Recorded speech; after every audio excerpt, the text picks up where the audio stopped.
capítulos 13 e 14 formam uma subseção que tratou a respeito de doenças de pele, mofos, bolores, porque nós vimos isso no que se refere a tecidos, a roupas, mas também quais são as implicações disso no que se refere às impurezas rituais, bem como os procedimentos no dia em que fosse declarada a purificação de alguém que estava com uma doença de pele, ou mesmo uma roupa, um tecido que fosse verificado algum tipo de mofo. Nós vimos isso nos capítulos 13 e 14.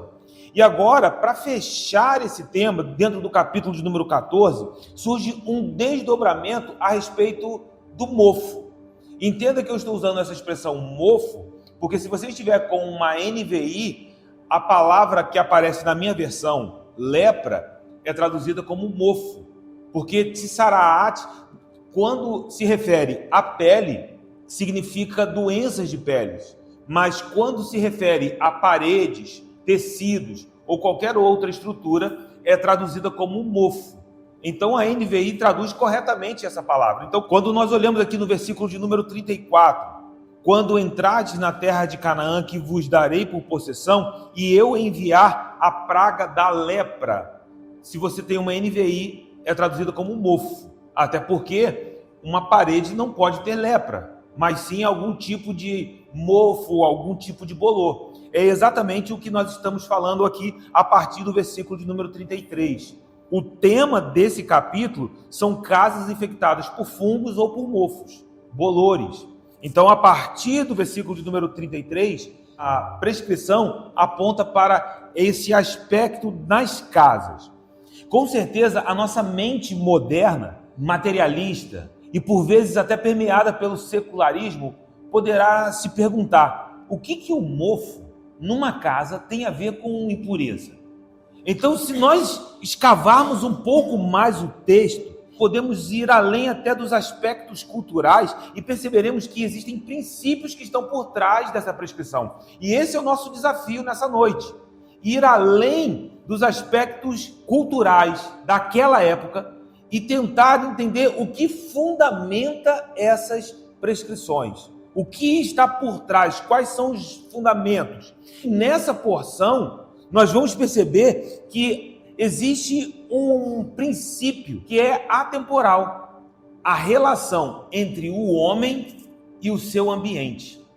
Entenda que nós estamos falando que a relação entre um povo santo e o lugar onde esse povo santo vive importa para Deus. Acho que o livro de Levítico, de fato, tem se revelado a nós como um livro extraordinário. As prescrições, quando são sondadas com esse cuidado, olhando versículo a versículo, perceberemos que o livro de Levítico não se resume a apenas um livro de regras de sacrifícios. O livro de Levítico não é apenas um manual litúrgico. O livro de Levítico vai muito além disso, porque Israel foi chamado para ser uma nação santa, um povo separado, um povo que pertencia ao Senhor. E se esse povo é santo, entenda que a santidade deve afetar todas as áreas das nossas vidas. Então nós não podemos pensar aqui que santidade tem a ver apenas com o momento do culto. Nós estamos agora reunidos, nós vamos adorar ao Senhor. De fato, esse momento é um momento santo. Mas e quando saímos daqui? Quais são as implicações disso? Então nós começamos a perceber que o que está por trás dessas prescrições é que a relação de um povo santo com o ambiente onde ele vive também importa para Deus. Então, do mesmo modo que uma doença de pele no Antigo Testamento servia de imagem para alguém que carregava morte em vida, implicando em impureza ritual, da mesma maneira, alguém que era parte do povo santo do Senhor, essa propriedade exclusiva, peculiar do Senhor, também tinha a responsabilidade de estar atento aos ambientes nos quais ele vivia. Agora, olhe para você, nesse tempo. Nós somos nação santa. 1 Pedro nos diz que nós somos povo adquirido, propriedade exclusiva de Deus. Nós estamos aqui porque Ele nos comprou. Mas quais são as implicações disso quando você sai do seu momento de culto? Quando você entra dentro da tua casa? E entendemos que hoje as implicações não são mais sobre uma parede, se ela está manchada, se ela tem algum mofo. Porque isso no Antigo Testamento era apenas uma imagem, um vislumbre. Porque o que Deus queria que o povo entendesse é que, uma vez separados, eles precisavam caminhar em santidade durante toda a sua vida. Na nova aliança, nós estamos na nova aliança, nós estamos em Cristo Jesus. A impureza não é mais definida por uma enfermidade de pele. Essa lei se tornou obsoleta. Mas esse aspecto cumpriu uma função. E que função era essa? Para que nós fôssemos conduzidos a um entendimento que sem Cristo, sem a obra da cruz do Calvário nas nossas vidas, nós estaríamos impuros para sempre. Nós estaríamos fora do plano de salvação. Nós estaríamos à parte de Deus, alienados, separados. Então note o que Deus queria que o povo pudesse entender. A impureza como um agente de separação. Não só no Antigo Testamento, mas ainda hoje, porque nós precisamos entender que fomos chamados para viver diante da presença do Eterno. Então, qual era a função dessas prescrições? Nos revelar que sem Cristo, sem a obra de Jesus, nós estaríamos impuros para sempre. E porque a impureza estava atrelada não só ao coração do homem, mas à natureza caída da própria humanidade. Paulo, quando escreve Efésios, capítulo de número 2, verso de número 3, veja o que Paulo fala a respeito da natureza humana, entre os quais também todos nós. Então, todos nós também precisa nos incluir aqui. Todos nós andamos outrora segundo as inclinações da nossa carne, fazendo a vontade da carne e dos pensamentos, e éramos por natureza, veja isso, por natureza filhos da ira, como também os demais. Então, qual era a nossa natureza fora de Cristo? Filhos da ira. Sem a obra de Cristo Jesus, estávamos à parte de tudo aquilo que podemos pensar como as bênçãos sobrenaturais em Cristo.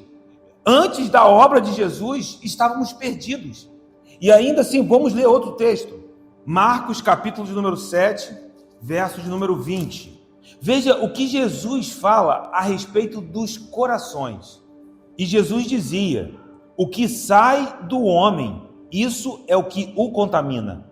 Porque de dentro do coração dos homens é que procedem os maus desígnios, a prostituição, os furtos, os homicídios, os adultérios, a avareza, as malícias, o dolo, a lascívia, a inveja, a blasfêmia, a soberba, a loucura. Ora, todos esses males vêm de dentro e contaminam o homem. Então, o que nós podemos perceber quando lemos esses dois textos? Sem Cristo Jesus, estávamos perdidos. E ainda, um coração corrompido, um coração caído, é uma fonte de todos esses males.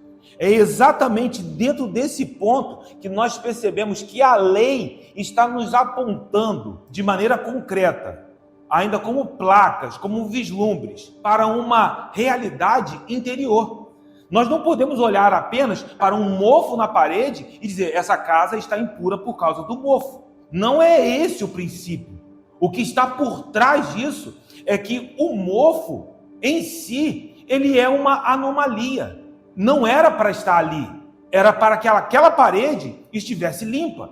Mas algo aconteceu e aquele mofo brotou. E isso, de alguma forma, precisava ser identificado.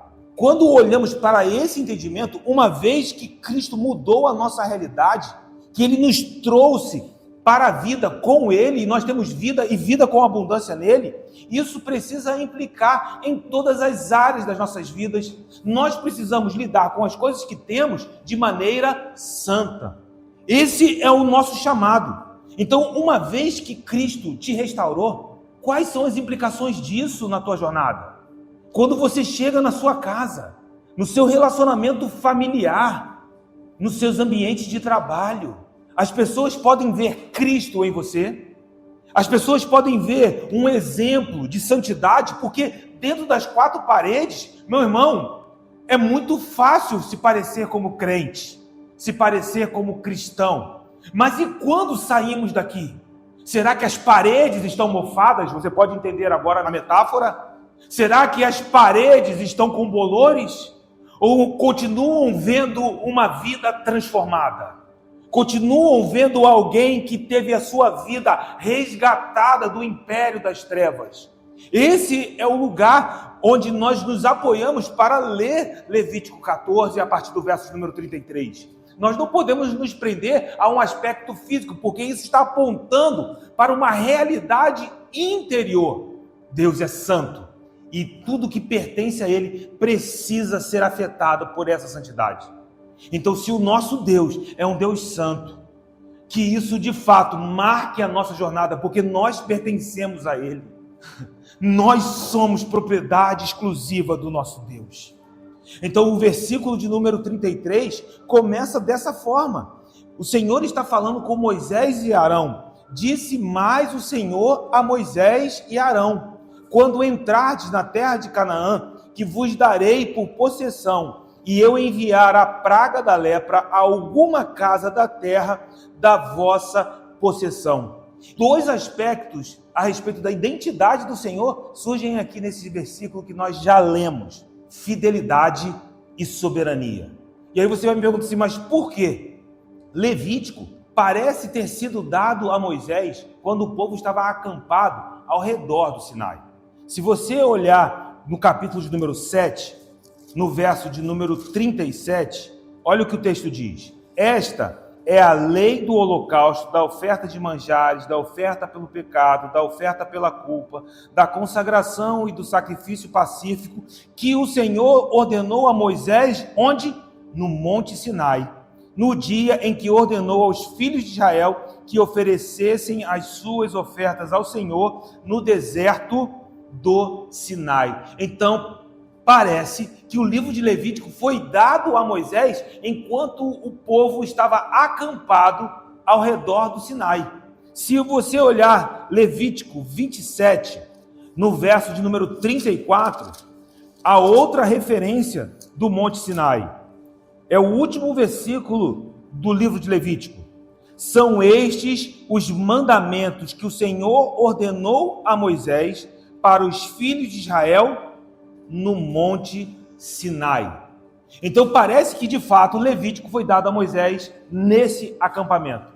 Mas veja como a prescrição que nós acabamos de ler no capítulo de número 14 enfatiza a fidelidade do Senhor. É como se Deus estivesse dizendo: olha, vocês estão no deserto, vocês estão acampados ao redor do Sinai, mas essa não será a condição definitiva de vocês. Por quê? Porque o que nós acabamos de ler aqui no versículo de número 34 é: quando entrardes na terra de Canaã. O que Deus está dizendo? Chegará um tempo que vocês entrarão na terra prometida. Eu sou o Senhor que vos darei por possessão, porque eu sou fiel para prometer, mas também sou poderoso para cumprir. Então pense Moisés ouvindo isso de Deus, ao redor do Monte Sinai. Ele está dizendo: chegará um tempo que vocês vão entrar na terra prometida. E o que isso mostra para cada um de nós? Que o nosso Deus é fiel em todas as suas promessas. Essa promessa de uma terra prometida é uma promessa que foi feita a Abraão, lá em Gênesis 12. Quando Deus mostra a Abraão a terra de Canaã e diz: eu vos darei essa terra por herança. Podem passar anos, podem passar até séculos, mas aquilo que o nosso Deus promete, Ele é fiel para cumprir. Então, já dentro do versículo número 34, percebemos que fidelidade é um aspecto que surge dentro do texto, mas também soberania. E aí você pode me perguntar: por que soberania? Porque o texto diz que quando o povo entrar na terra de Canaã, que o Senhor mesmo deu por possessão, e eu enviar. E eu quem? O Senhor. E eu, o Senhor, enviar a praga da lepra a alguma casa. Se você estiver com uma NVI, e eu enviar a praga do mofo. Mas espera aí. Mas o Senhor vai enviar a lepra. O Senhor vai enviar o mofo. O Senhor vai enviar a praga. Você notou que não é o inimigo, que não é Satanás, é o próprio Deus. Quando nós olhamos Isaías, capítulo de número 45, nos versículos 6 e 7, veja o que o texto diz: para que se saiba, até ao nascente do sol, e até ao poente, que além de mim não há outro. Eu sou o Senhor, e não há outro. Eu formo a luz e crio as trevas. Faço a paz e crio o mal. Eu, o Senhor, faço todas estas coisas. O que nós percebemos na palavra de Isaías, alinhado com o que lemos em Levítico, é que até mesmo o mal está subjugado, está submetido à soberania do Eterno. Nada escapa das mãos do Senhor. E aí talvez você se pergunte, mas então Deus nos cerca com esse tipo de perigo? Seria Deus alguém desejoso de me fazer mal? Não, de modo nenhum. Porque se você olhar em Romanos, capítulo de número 8, versículo de número 28, o texto diz: sabemos que todas as coisas cooperam para o bem daqueles que amam a Deus, daqueles que são chamados segundo o seu propósito. Olha o verso de número 35. Quem nos separará do amor de Cristo? Será a tribulação? Ou angústia? Ou perseguição? Ou fome? Ou nudez? Ou perigo? Ou espada? Se todas as coisas cooperam para o meu bem, olha o que nós estamos dizendo aqui: a perseguição coopera para o meu bem, a nudez coopera para o meu bem. E eu sei que isso pode chocar a nossa mente, é porque infelizmente algumas pessoas estão se acostumando com o evangelho triunfalista, como que se nós estivéssemos caminhando num jardim de flores, mas não. Nós enfrentamos pressões, nós enfrentamos dificuldade, mas como está escrito, versículo de número 36, por amor de ti somos entregues à morte o dia todo, fomos considerados como ovelhas para o matadouro. Em todas essas coisas, porém, recebam em nome de Jesus, nós somos mais que vencedores por meio daquele que nos amou, porque eu estou bem certo de que nem a morte, nem a vida, nem os anjos, nem os principados, nem as coisas do presente, nem do porvir, nem os poderes, nem a altura, nem a profundidade, nem qualquer outra criatura poderá separar-nos do amor de Deus que está em Cristo Jesus, nosso Senhor. Então, é o Senhor que levanta também tempestades, e Ele tem o seu caminho em meio às tormentas. Aqueles que estão desavisados ficarão desesperados, mas aqueles que confiam no Senhor serão como os montes em Sião, que não se abalam, mas permanecem para sempre. Isso está conectado com a soberania do nosso Deus. Aqueles que amam o Senhor, e você ama o Senhor, então nós podemos ver além das aparências. Ao ler um texto como aquele em Levítico, um desavisado poderia ficar assombrado, mas como o Senhor poderia enviar algo dessa forma? Mas nós sabemos que o nosso Deus é o Deus que cuida do seu povo. E se Ele abre a ferida, Ele é o Deus que fecha a ferida. O Senhor está fazendo com que cada um de nós sejamos levados à nossa melhor versão.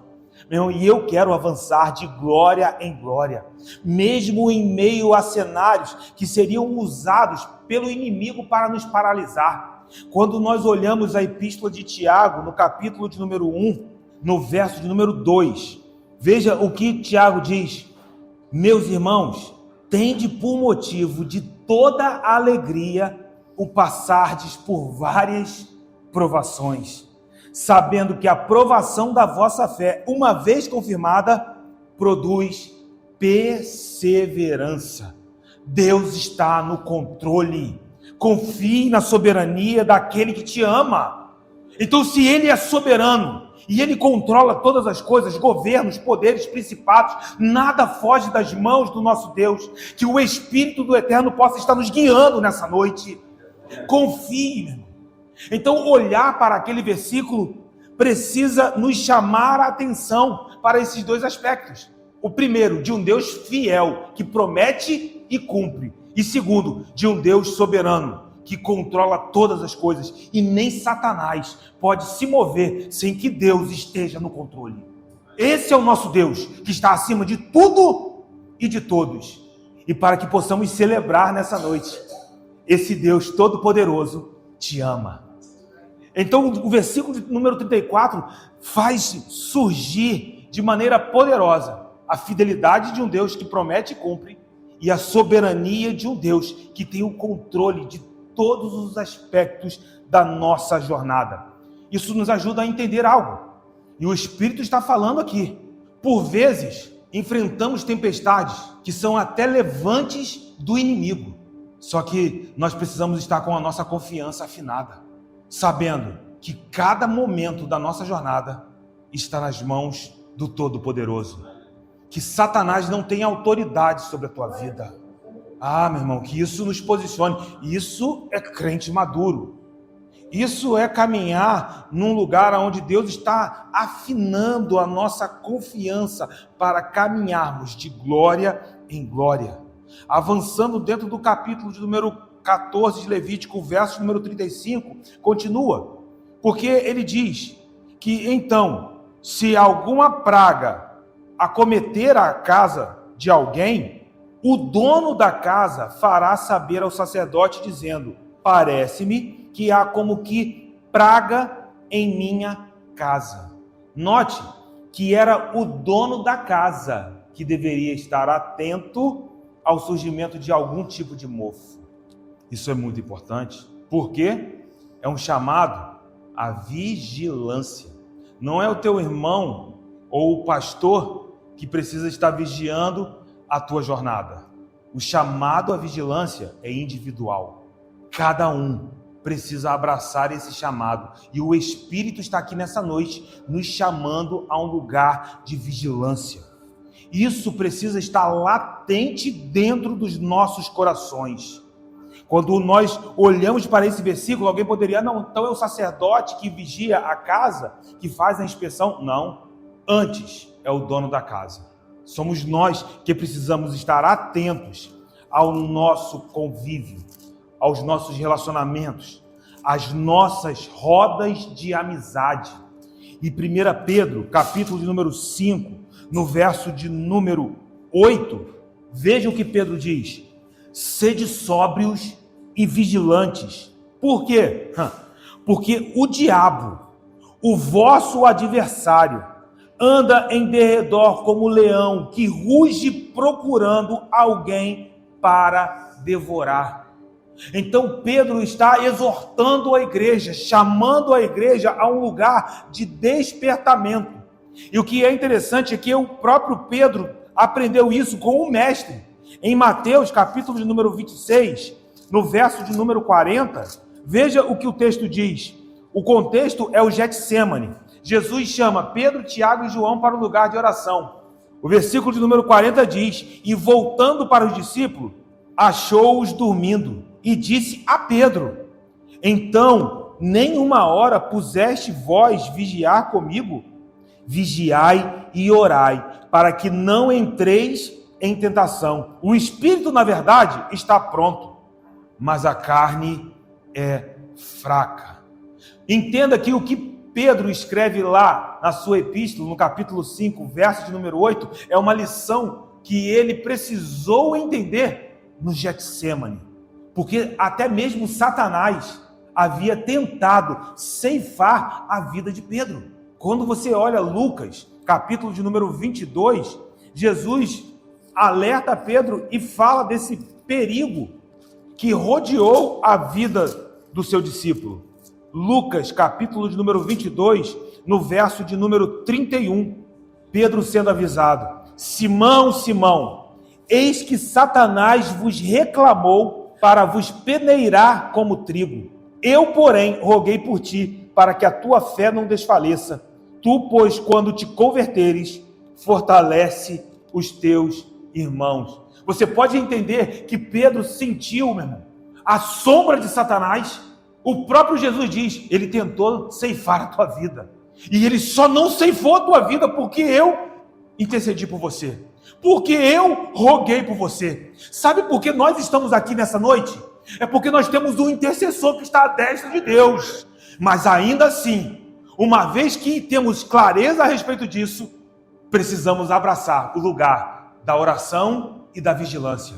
Sede sóbrios e vigilantes, porque o diabo, o vosso adversário, está ao vosso derredor. A responsabilidade de vigiar a casa não é do pastor. A responsabilidade de vigiar a tua jornada é sua, meu irmão. É nossa responsabilidade.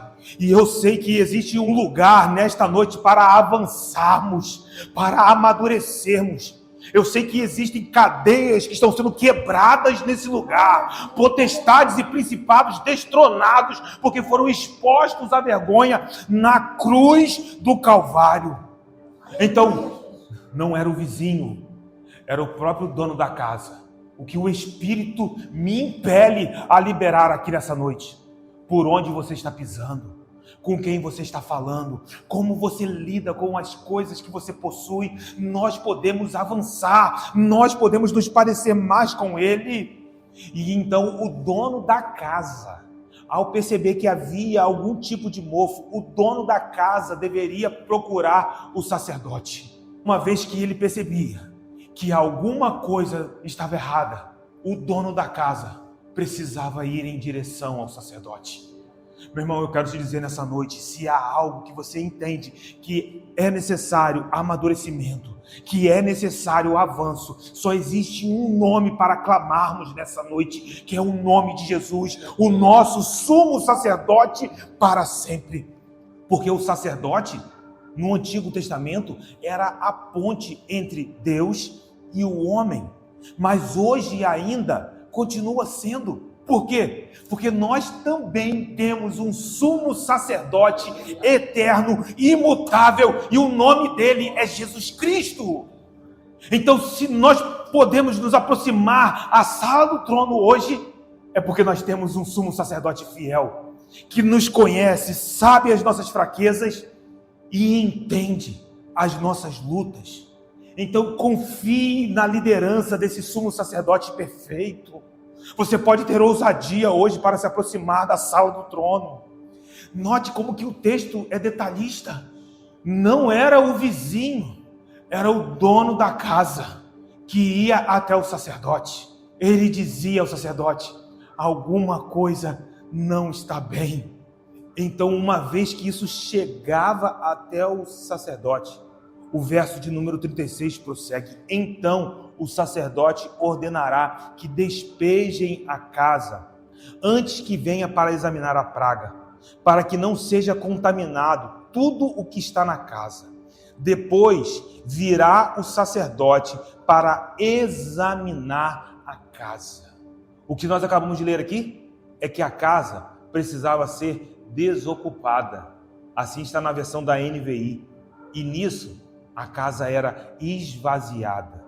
Talvez essa seja a parte mais difícil para nós, porque você identifica que alguma coisa está errada. Você vai em direção ao sacerdote. E aí o que o sacerdote diz? Esvazia a casa. Por quê? Porque nós precisamos avaliar os nossos relacionamentos. Nós precisamos avaliar os ambientes onde nós estamos inseridos. E fazer essa avaliação, sinceramente, vai exigir de nós nos esvaziar dos nossos orgulhos, nos esvaziar dos nossos pensamentos obstinados, nos esvaziar dos nossos objetivos particulares, nos esvaziar do nosso próprio ego, da nossa própria sabedoria humana. Para esvaziar a casa é necessária humildade. Não adiantava o dono dizer: não, mas a minha casa eu não posso esvaziar. A minha casa possui muitos bens. Era necessário quebrantamento. Era necessário confiança em Deus. Porque se Deus está dizendo, esvazie a casa, meu irmão, não resista. Essa era a ordem do sacerdote. E essa é a parte mais difícil para todos nós aqui nessa noite. Essa é a parte que nos desafia. Porque até o ponto de você olhar e ver que tem alguma coisa que não está bem, algo que está errado, que alguma praga assolou a tua casa, e você ir até o sacerdote, é porque você quer ajuda. Mas uma vez que você pede ajuda, a palavra do sacerdote é: esvazia a casa. E para isso nós precisamos abrir mão dos nossos orgulhos, corações obstinados.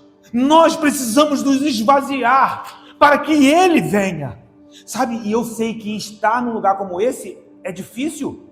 Imagine, meu irmão, você sai da tua casa, então você está desabrigado de estruturas naturais.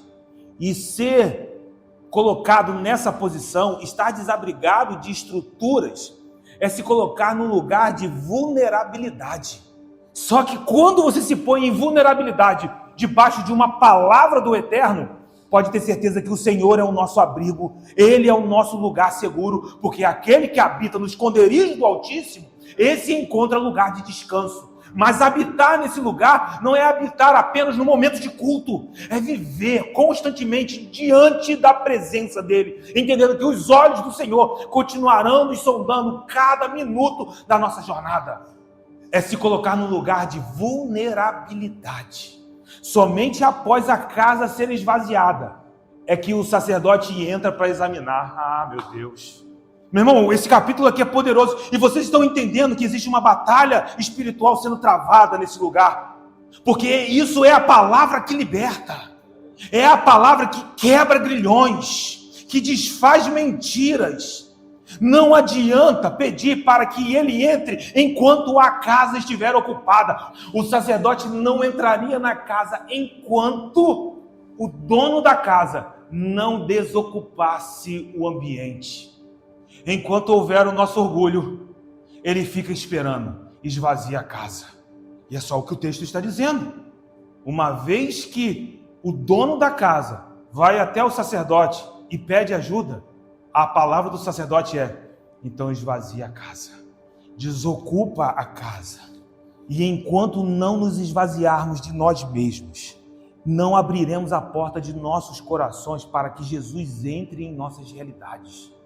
Existe um versículo em Apocalipse 3, é o verso de número 20, é um versículo muito conhecido, muitas vezes usado em ministrações, pregações evangelísticas. Eis que estou à porta e bato. Se alguém abrir, eu entrarei e cearei com ele e ele comigo. Mas você entende que essa palavra não está sendo dada num contexto original de evangelismo? Porque essa palavra é uma parte de uma carta que foi direcionada para uma igreja. Ou seja, Jesus não está falando isso para os de fora. Jesus está falando isso para os de dentro. O que quer dizer que nesse momento Jesus está também à porta do nosso coração para entrar e sondar áreas que precisam avançar, que precisam ser transformadas. E apenas quando esvaziamos os nossos corações dos nossos próprios orgulhos, dos nossos pensamentos obstinados, é que abrimos a porta para que Ele possa entrar. E apenas Ele tem a palavra que transforma a morte em vida. Foi o que Pedro disse quando Jesus viu a multidão indo embora. Jesus, contemplando, se volta para os discípulos e diz: e vocês também não irão? Pedro, movido pelo Espírito, debaixo de uma revelação dos céus, ele diz: Mestre, Senhor, para quem iremos nós? Porque só Tu tens as palavras de vida eterna. Enquanto não nos esvaziamos, nós carregamos morte. Mas à medida que abrimos os nossos corações e permitimos que os pensamentos mais altos, os pensamentos da eternidade, se sobreponham sobre os nossos, meu irmão, então é nesse lugar que a nossa transformação de fato acontece. Precisamos esvaziar a casa, precisamos nos esvaziar de nós mesmos. E aí, uma vez que a casa está vazia, então o sacerdote entra. Volta para Levítico 14, o verso de número 37. E então, depois da casa estar vazia, é que o sacerdote virá e examinará a praga. Se nas paredes da casa há manchas esverdinhadas ou avermelhadas e parecem mais fundas que a parede. Note que é o sacerdote que sonda, é o sacerdote que examina. Leia o Salmo 139, versículo de número 1. Senhor, tu me sondas, me conheces, sabes quando me assento e quando me levanto. De longe penetras os meus pensamentos, esquadrinhas o meu andar e o meu deitar. Conheces todos os meus caminhos. Ainda a palavra me não chegou à língua, e tu, Senhor, já a conheces toda. Tu me cercas por trás e por diante, e sobre mim pões a tua mão. Responda para você mesmo, como você se sente, sabendo que Ele sempre está nos sondando dessa forma. Como você se sente sabendo que Ele está te sondando dessa maneira agora? Nós somos constrangidos, mas eu quero que Ele venha de fato e assim faça nas nossas vidas nessa noite. E veja que o versículo que nós acabamos de ler, o verso de número 37, nos diz que a coloração e a profundidade do mofo eram significativos, tinham implicações, porque a profundidade aponta para o enraizamento do mal, para o enraizamento da anomalia. Quando nós consideramos as implicações espirituais dessa imagem, nós podemos nos lembrar das exortações de santidade, como nós lemos no Novo Testamento. E aí eu estou falando de graça, eu estou falando de nova aliança, porque alguns poderiam dizer, não, Zeca, mas isso é a lei. Então abra em Efésios, capítulo de número 4, no verso de número 26, Paulo escrevendo, diz, irai-vos e não pequeis, não se ponha o sol sobre a vossa ira, nem deis lugar ao diabo. Veja o que Paulo está dizendo, o perigo de cultivar um mal, de permitir que o mal se enraize no seu coração. Olhe para a imagem da casa em Levítico. O sacerdote está sondando se o mofo já penetrou de maneira profunda. Ah, meu irmão, não deixe que o mal, a ira, se enraize dentro do teu coração. Paulo alerta para o perigo de cultivar a ira dentro de si mesmo. Jesus também nos falou sobre isso, nos ensinou sobre isso, quando abrimos as nossas Bíblias no Evangelho de Mateus, no capítulo de número 5, no contexto do Sermão do Monte, verso de número 22, Jesus diz, eu, porém, vos digo que todo aquele que sem motivo se irá contra o seu irmão, estará sujeito a julgamento. E quem proferir um insulto a seu irmão está sujeito a julgamento do tribunal. E quem lhe chamar tolo, isso é um insulto, estará sujeito ao inferno de fogo. Verso de número 23. Se, pois, ao trazeres ao altar a tua oferta, ali te lembrares de que teu irmão tem alguma coisa contra ti, deixa perante o altar a tua oferta. Vai primeiro reconciliar-te com teu irmão, e então, voltando, faze a tua oferta. O que Jesus está dizendo? Que nós nem deveríamos trazer as nossas ofertas ao altar se estivermos com um assunto pendente com o nosso irmão. Se nós estamos permitindo que o mal se aprofunde dentro do nosso coração, se nós estamos permitindo que o tempo passe e estamos deixando questões pendentes em relação ao nosso irmão. Porque, guarde isso, meu irmão, mover-se em fidelidade é mover-se em fidelidade total. Fidelidade parcial é infidelidade. Fidelidade não pode abranger apenas aspectos financeiros. A nossa fidelidade também precisa estar atrelada à pureza de nossos corações diante de um Deus santo. E eu sei que uma palavra como essa talvez não seja uma palavra que ouvimos todos os dias. Por quê? Porque isso pode fazer com que a pessoa nem oferte. Mas é melhor que nem oferte. É melhor que deixe a sua oferta ali e vá até o seu irmão. Se reconcilie. Não permita que o mal se enraize. Porque é isso que o sacerdote examinava. Se o mofo tinha se aprofundado na parede. Não entregue a oferta. Vá lá e resolva a questão que está pendente. Porque a oferta está sendo trazida diante de um Deus santo. E fidelidade precisa ser fidelidade total. Financeira, mas também de pureza de coração. E eu quero que o Espírito me lave aqui nessa noite. Eu preciso avançar. À medida que eu lia o capítulo número 14, eu era completamente confrontado, porque a imagem é poderosa. E aí a gente começa a entender que não estamos falando apenas de uma aparência de parede, mas nós estamos falando de implicações espirituais. Nós estamos falando de integralidade, porque se você é santo, que em nome de Jesus os seus relacionamentos sejam santos. Se Ele nos santificou pelo poder da sua palavra, por meio de lavagem de água, como Paulo escreve em Efésios, que a tua vida transpareça, comunique essa realidade a este mundo em trevas. Esse é o nosso desafio. E então o sacerdote examinava se o mofo havia penetrado. Veja que existem implicações, mas o texto prossegue.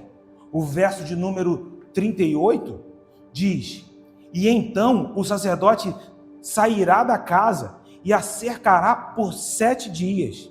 Ao 7º dia voltará o sacerdote e examinará, se vir que a praga se estendeu nas paredes da casa. Então a casa era colocada num isolamento por 7 dias para verificar se a praga estava se espalhando.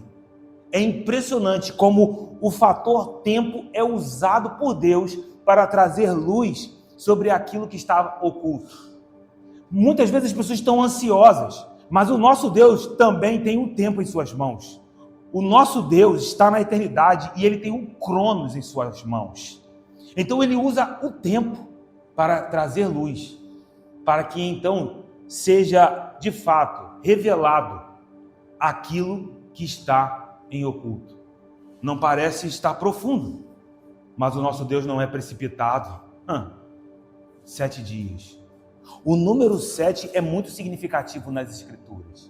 Por vezes ouvimos falar a respeito da simbologia do número 7 e a importância desse número talvez se dê porque Deus terminou a criação no 6º dia, mas no 7º Ele descansou. Há um sentido de completude, há um sentido de perfeição na simbologia desse número. Então, por 7 dias, isso aponta para um tempo perfeito.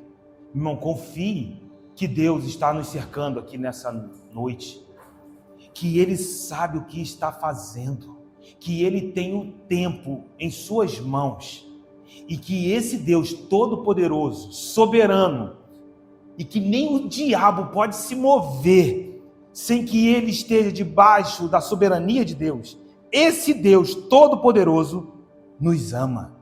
Então o Senhor que sonda todas as coisas, que conhece cada detalhe, que tem o tempo perfeito, um tempo que não falha, Ele está agindo para trazer luz em cada aspecto das nossas vidas.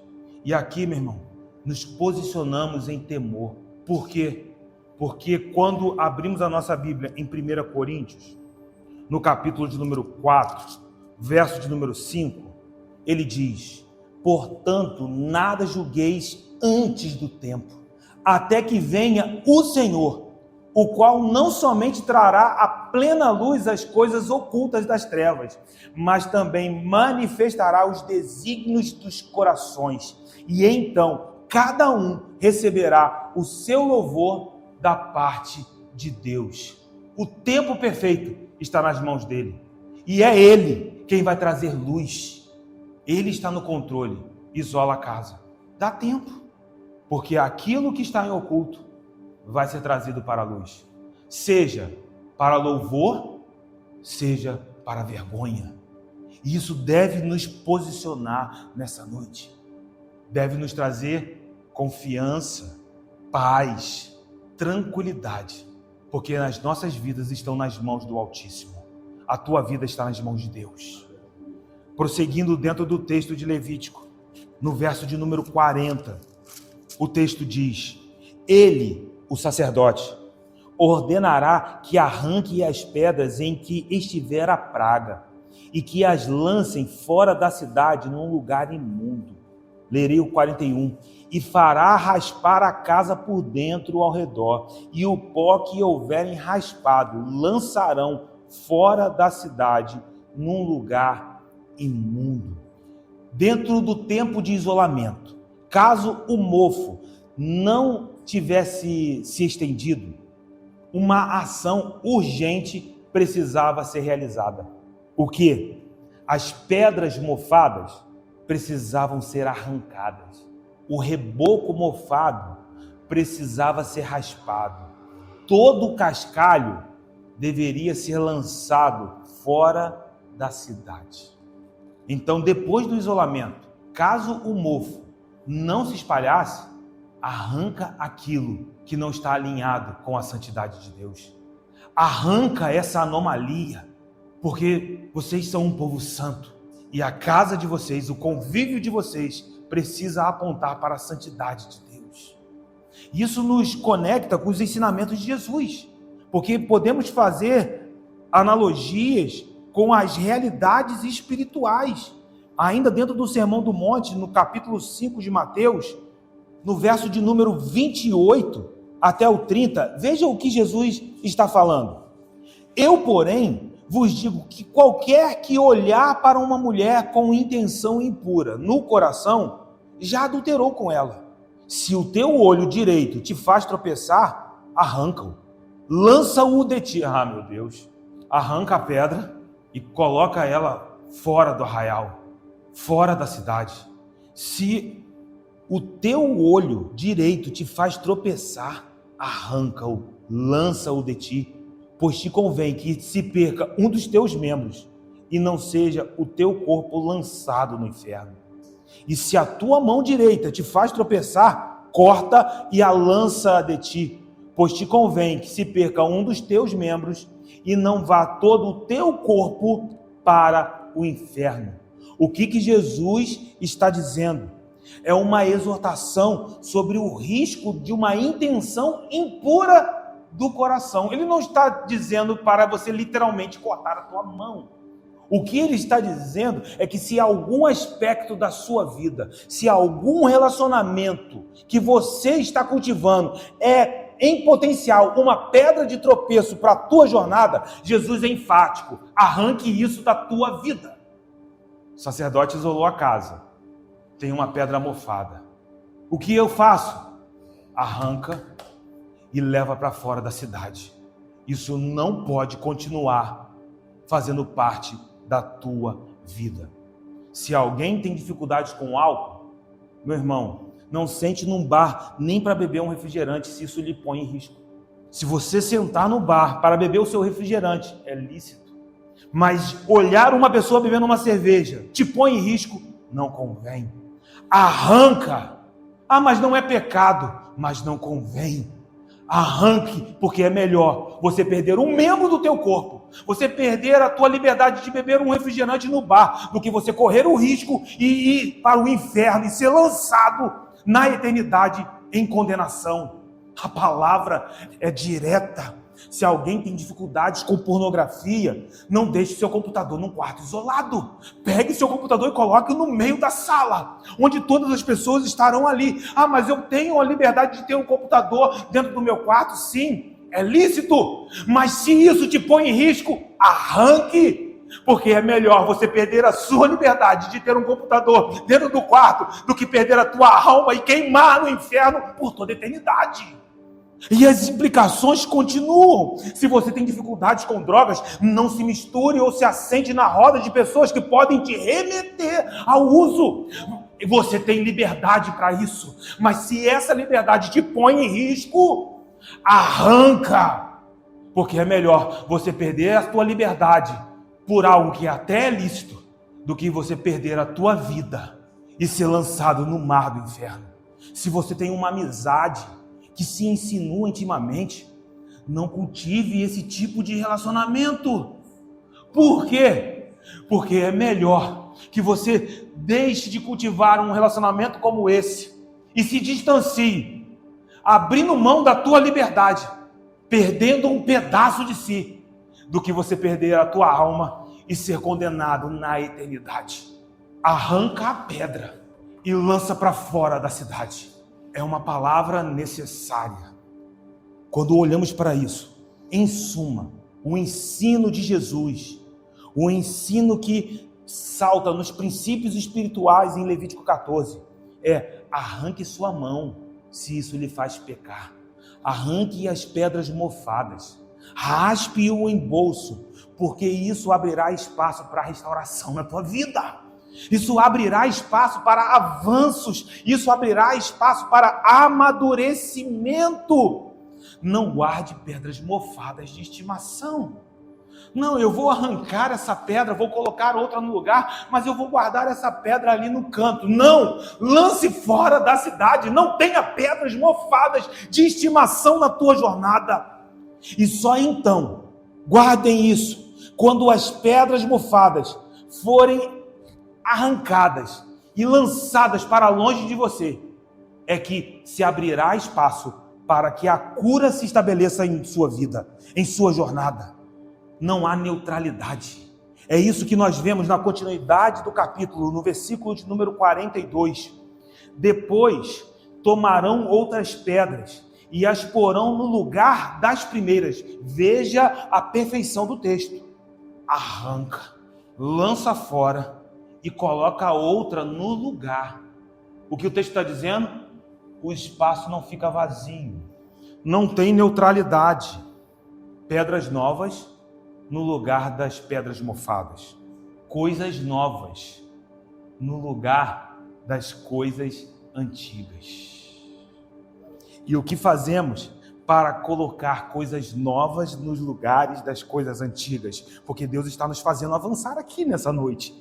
O que nós fazemos? Você quer saber o que fazer para colocar coisas novas nesse lugar? Então abra a tua Bíblia em Colossenses, uma epístola que estudamos há pouco tempo, mas se aplica de maneira muito clara. Eu quero colocar coisas novas no lugar das coisas antigas. Então Colossenses 3, no verso número 1, diz: portanto, se fostes ressuscitados juntamente com Cristo, buscai as coisas lá do alto, onde Cristo vive assentado à direita de Deus. E como eu faço isso?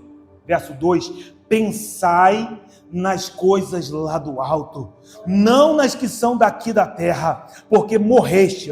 Meu Deus, as pedras mofadas foram arrancadas, lançadas para fora, e a vossa vida está oculta, escondida, juntamente com Cristo em Deus. Continue dentro do capítulo 3, olha o verso número 8. Agora, porém, despojai-vos igualmente de tudo isto: ira, indignação, maldade, maledicência, linguagem obscena do vosso falar. Verso de número 9, não mintais uns aos outros, uma vez que vos despiste do velho homem com os seus feitos. Arranquei a pedra velha, a pedra mofada. E o que eu faço? Verso de número 10, e vos revestistes do novo homem, que se refaz para o pleno conhecimento, segundo a imagem daquele que o criou. Receba a palavra de Deus nessa noite. Não há neutralidade. Paulo entendia isso de maneira enfática. Olhando a epístola de Filipenses, nós vemos um desdobramento no que pensar naqueles que são nova criatura, que arrancaram as pedras mofadas e lançaram para longe, mas precisam ocupar esse lugar vazio com algo que não é desta terra. Filipenses 4:8 diz: finalmente, irmãos, tudo o que é verdadeiro, tudo que é respeitável, tudo que é justo, tudo que é puro, tudo que é amável, tudo que é de boa fama, se alguma virtude há e se algum louvor existe, seja isso o que ocupe o vosso pensamento. Muitas vezes estamos em meio a pedras mofadas do velho mundo, porque não percebemos que o lugar delas precisa ser preenchido com as coisas que são do alto. Estamos lutando contra este mundo, mas não entendemos que nós não lutamos com as armas deste mundo. Nós recebemos um revestimento espiritual dos céus. Essa é uma palavra de libertação. Essa é uma palavra de apropriação das realidades celestiais em Cristo Jesus. Então, arranque a pedra mofada, lance-a fora e o lugar vazio ocupe com coisas frescas. E nessa noite, meu irmão, tem um maná fresco nesse lugar. O livro de Levítico continua, volte. O versículo de número 43 diz: e se a praga voltar, se a praga tornar a brotar na casa, e depois de arrancadas as pedras, raspada a casa e de novo rebocada, ainda assim, se a praga voltar, então o sacerdote entrará e examinará. Se a praga se tiver estendido na casa, há nela lepra maligna, mofo maligno, está imunda. Veja o perigo, a falta de um posicionamento em Cristo, a falta de uma busca das realidades celestiais pode fazer com que a praga brote novamente. O risco é iminente. O que nós acabamos de ler em Levítico é que caso após a remoção das pedras infectadas, o mofo voltasse a se espalhar na casa, todo o imóvel teria que ser demolido. Se mantivermos a analogia da casa como nossos relacionamentos, se nós mantivermos a analogia dessa casa em relação aos nossos ambientes de vida, veja que viver numa cultura de impureza nos levará para o mesmo fim deste mundo caído. Ah, não, mas eu estou indo na igreja. Isso não importa, meu irmão, porque nós não somos salvos pela palavra de um pastor. Nós somos salvos pela palavra de Cristo. Estar aqui em comunhão é apenas uma evidência da obra de Cristo nas nossas vidas. Mas quando nós saímos daqui, é que verificaremos se esta evidência de fato é ou não. Se somos sinceros e verdadeiros ou estamos agindo com hipocrisia. E aí eu uso a palavra que hipocrisia não no sentido pejorativo, mas no sentido original da palavra, hipocrisis, que é a técnica do teatro, de você ser alguém que não é de fato. E um ator precisa ser um bom hipócrita. Ele precisa mostrar para as pessoas que ele de fato é outro. Mas no reino de Deus só há uma identidade, só há um nome. E é nesse lugar que nós precisamos construir as nossas vidas. Então, nossos relacionamentos, os nossos ambientes, aonde você está colocando o seu pé, seja no trabalho, seja no ambiente escolar, seja no ambiente familiar, esses ambientes precisam ser moldados pela nossa identidade em Cristo Jesus. Mas, Zeca, e nesses ambientes há alguma coisa que eu preciso arrancar fora. Arranque, porque é melhor do que perder a tua própria alma. O texto continua, verso de número 46. Mas aquele que entrar na casa que está infectada, enquanto está fechada, este será imundo até a tarde. Verso 47. Também o que se deitar na casa, lavará as suas vestes, e quem nela comer, lavará as suas vestes. Por que isso? Porque entrou em um lugar impuro. Qualquer um que decidisse entrar na casa infectada, qualquer um que decidisse entrar na casa com pedras mofadas, você está entendendo a analogia? O Espírito está falando aqui nesse lugar, que decidisse comer naquele lugar, essa pessoa também está considerada como impura. Essa é a colheita daqueles que se entregam aos seus próprios desejos. Essa é a colheita daqueles que não se atentam em separar o santo do comum. E após se entregar à cobiça, aos seus próprios desejos, nasce o pecado. É assim que Tiago, no capítulo 1, verso 14 e 15, descreve a origem do mal, a origem do pecado. Porque uma vez o pecado existente, ele será consumado em morte. Porque o salário do pecado é a morte. Seja a morte do pecador, no Antigo Testamento, um animal, como um substituto. Na Nova Aliança, a morte do Filho de Deus por nós. Mas nós não podemos nos esquecer que o salário do pecado continua sendo a morte. Isso é um perigo. A casa seria demolida. Meu irmão, abram suas mãos, isso é palavra, mas aqueles que ouvem e praticam aquilo que o Senhor nos diz para viver e obedecer, serão como casas construídas sobre a rocha, que virão as tempestades e inundações, virão os tempos difíceis, mas a casa continuará de pé. Eu saio daqui para praticar essa palavra, eu quero estar atento à voz de Deus. Mas aí o versículo de número 48 prossegue: porém, tornando o sacerdote a entrar, e examinando se a praga na casa não se tiver estendido, depois que a casa foi rebocada, o sacerdote a declarará limpa. Por quê? Porque a praga está curada.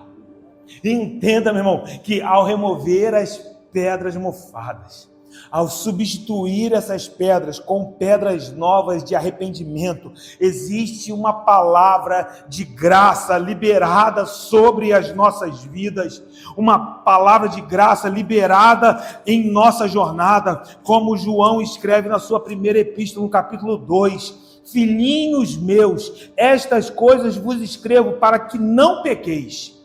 Mas, se todavia alguém pecar, nós temos advogado junto ao Pai, Jesus Cristo, o justo, e Ele é a propiciação pelos nossos pecados, e não somente pelos nossos próprios, mas ainda pelos do mundo inteiro. No arrependimento, meu irmão, existe graça, a graça que nos lava. O sacerdote entra e ele diz: está limpo, o sangue do Cordeiro que nos purifica de toda injustiça, é pelo sangue do Cordeiro que os nossos pecados são perdoados.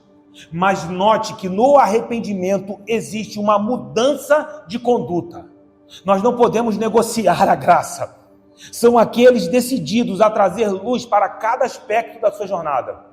Você pode sair daqui se parecendo mais com Jesus, e eu profetizo isso sobre a nossa vida, porque é o que a palavra nos chama para viver, sermos transformados de glória em glória, à imagem daquele a quem contemplamos. Então eu creio que os nossos relacionamentos, os nossos ambientes familiares podem expressar com mais clareza, com mais intensidade as realidades do reino de Deus. Eu declaro isso sobre as nossas vidas, sobre a minha casa, sobre as nossas casas, em nome de Jesus. Meu irmão, os contextos de trabalho irradiando a glória de Deus. Por quê? Porque nós somos um povo santo.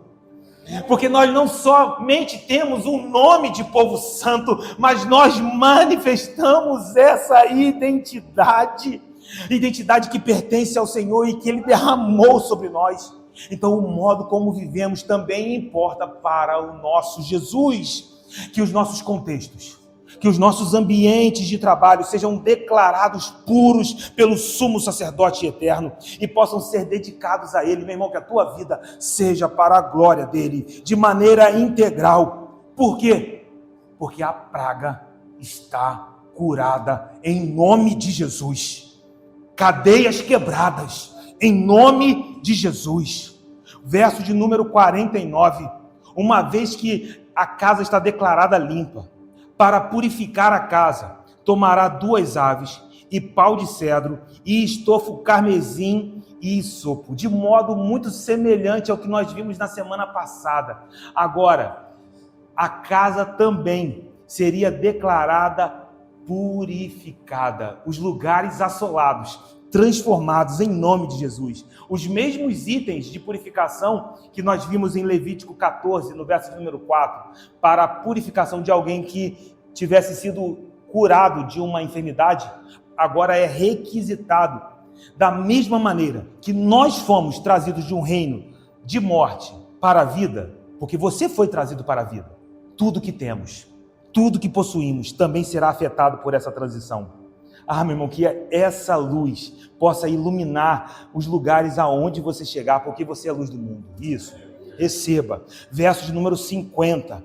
Então imolará uma ave num vaso de barro sobre as águas correntes.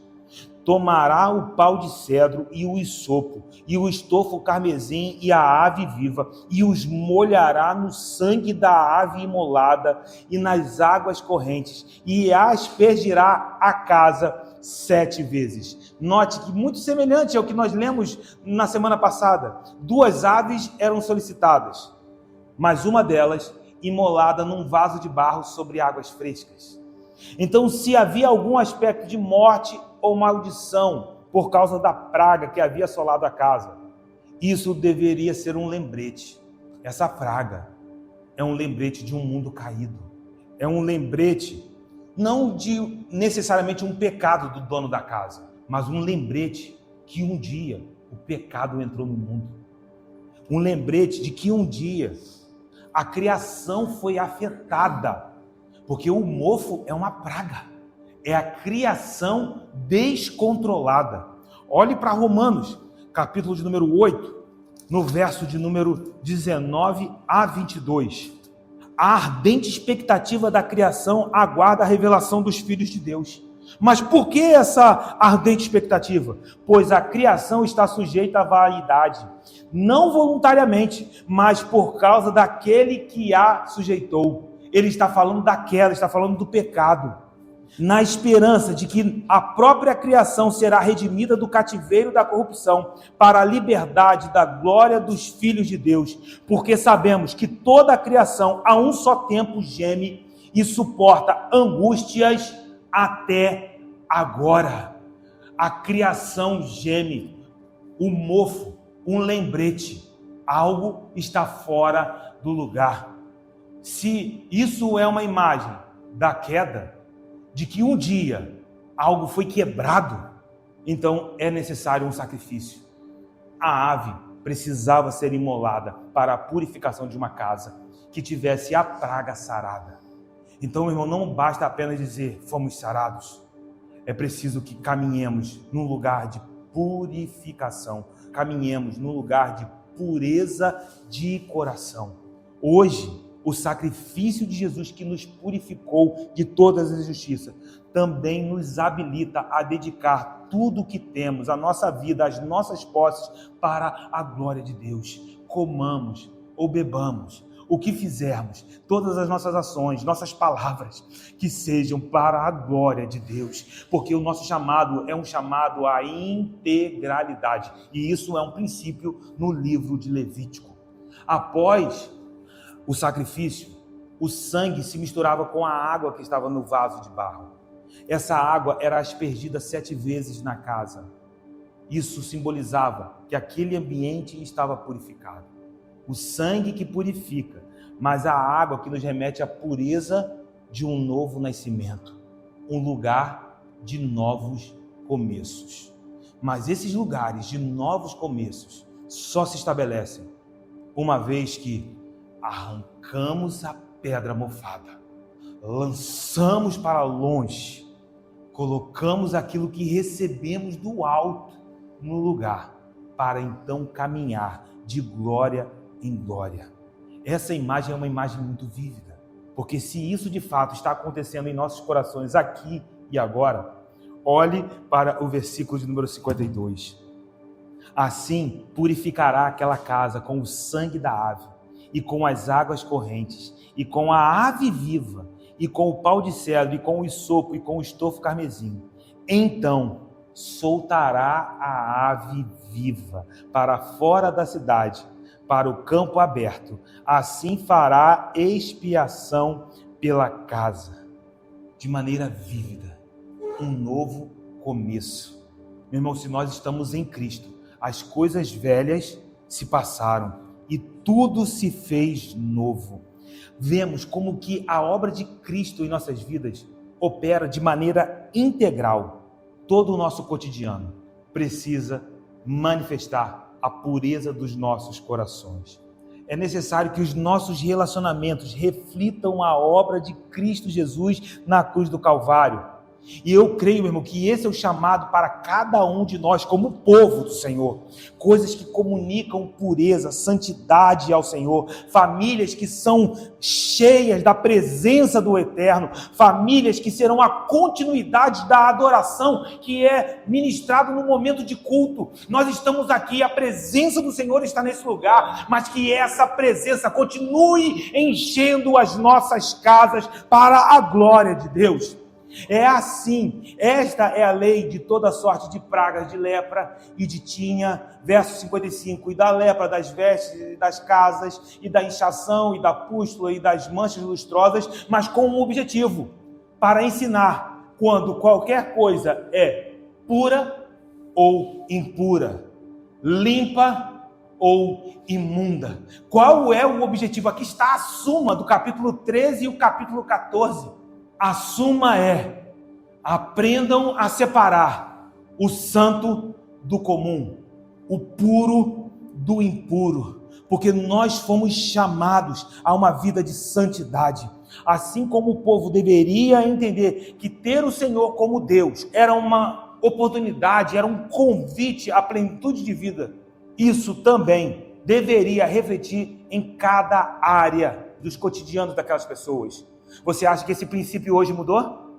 Não, uma vez que você está em Cristo, que em nome de Jesus, essa realidade afete cada área da tua vida, porque qualquer incompatibilidade precisa ser considerada algo nocivo, algo letal, mortal. Nós fomos chamados à santidade. Ele nos transformou em fontes de vida que jorrarão Cristo em todos os outros lugares, que os nossos contextos sejam transformados pela obra do Cordeiro. Por quê? Porque você é um canal dos céus. Então, se é necessário mover alguma pedra mofada, meu irmão, é o tempo. E veja que isso, talvez num primeiro momento, é difícil, porque você precisa se esvaziar. Que o Senhor esteja nos mostrando aqui aonde nós podemos nos esvaziar, porque se estivermos aqui pensando que estamos completamente cheios e que não há nada para fazer, nós somos os mais infelizes dos homens. Mas se o Espírito estiver dizendo: vem aqui, que tem um lugar novo para você avançar, meu irmão, aproveite essa oportunidade nessa noite, porque você, em nome de Jesus, jamais será o mesmo. Coloque a tua mão sobre o teu coração e vamos orar nessa noite. Espírito Santo da verdade, muito obrigado por trazer clareza aos nossos olhos, uma palavra de libertação, mas também uma palavra de apropriação das realidades celestiais. Obrigado, Jesus, por